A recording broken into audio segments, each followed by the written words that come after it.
तो hello everyone, welcome to my YouTube channel Ol Chiki room. तो रहा वीडियो रे आयमा बुन चेक बड़ा केदा रनड़ चेक कना रड़ का चेक बो मेता कना onkanak ge आयमा बो चेक बड़ा केदा। तबे तेहिन दो ओना रे गे आर लासना बुन चेदा जे रड़ दो का करे खन्या मेना तब उन्हें लड़े कना रड़ दो का करे खन्या मेना रड़ दो का करे खन्या मेना तबे नो रे ले बुन बड़ा जे रड़ दो करन रड़ दो का करे खन्या मेना ओना बड़ा दो अड़ी आट गया रड़ दो का करे खन्या मेना ओना बड़ा दो अड़ी आट गया एन हो तीना रड़ करे खन बड़ायो कना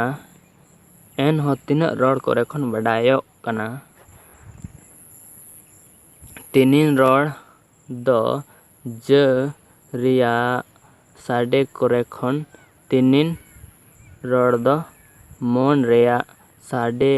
करे खन तीनिन रड़ दो मन रिया अयो फोटेल अचोय लगी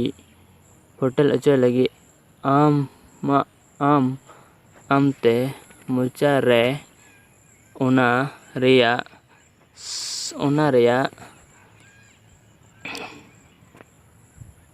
साडे तावा ᱧᱟᱢᱮᱱ ᱞᱮᱠᱟᱛᱮ ᱧᱟᱢ ᱟᱠᱟᱱᱟ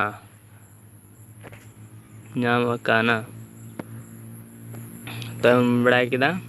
ᱧᱟᱢ ᱟᱠᱟᱱᱟ ᱛᱚᱵᱮ ᱨᱚᱲ ᱫᱚ ᱚᱠᱟ ᱠᱷᱚᱱ ᱧᱟᱢ ᱟᱠᱟᱱᱟ ᱛᱚᱵᱮ ᱵᱟᱲᱟᱭ ᱠᱮᱫ ᱜᱮᱭᱟᱵᱚ ᱧᱮᱞ ᱠᱮᱫᱟ ᱵᱚ ᱛᱚᱵᱮ ᱢᱚᱡᱽ ᱛᱮᱵᱚᱱ ᱱᱤᱛ ᱫᱚᱵᱚᱱ ᱯᱟᱲᱦᱟᱣᱟ ᱟᱨᱵᱚᱱ ᱵᱩᱡᱷᱟᱹᱣᱟ तबे रड़ दो ओका करे खन ᱧᱟᱢ आकाना ओना बड़ा दो अड़ी आट गया एन हो तीना रड़ करे खन बड़ायो कना तीनिन रड़ दो ज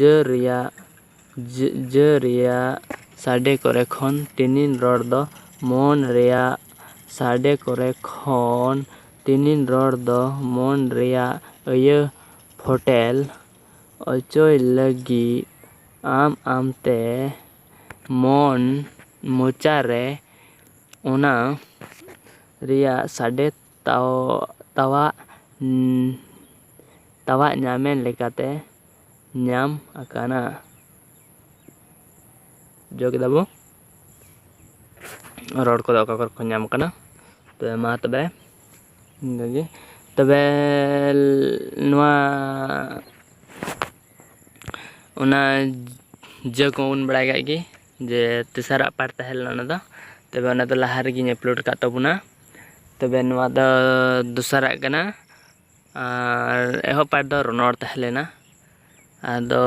तेसारा पार्ट की लाहा रे ले आबुना तबे ओना बुन बुझाव बड़ा के ज कोरना साडे तबे ओने उनका ᱧᱟᱢ आकाना नडम बुझाव के गया का करे खो ᱧᱟᱢ आकाना तबे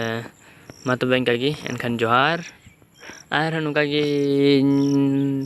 लाहा से चल लगी नवा ऑलचिकी रूम यूट्यूब चैनल सब्सक्राइब तोन पे।